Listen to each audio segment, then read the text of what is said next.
ثانية يا شملول، الاكل بيرد اسخنه ولا لا ايه؟ تسخني ايه بس، شحات الاكل اللي عندك ده لاي حد فقير. ليه يا ابن الغني؟ عامل لك مفاجاه واجيب لك اكل من المطعم وانا جاي. بجد والنبي يا شوقي، ما انت حرقت المفاجأة يا غبي. سوري ما خدتش بالي. طب انت معاك فلوس تدفع ولا ايه؟ لا الجماعه هنا لما عرفوا ان انا زعيم دمياط مسكوا فيا. طب يلا انا مستنياك اهو.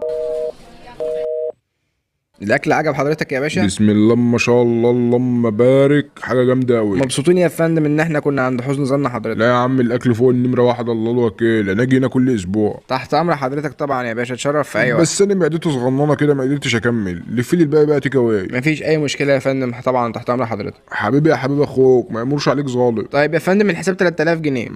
حساب مين يا باشا اللي بتتكلم عنه؟ حساب حضرتك يا محترم 3000 انت يا جنيه. عم مش قلت لي كله اتبسط والحساب عند احفادك؟ اه يا باشا، ما هي دي فاتوره جدك.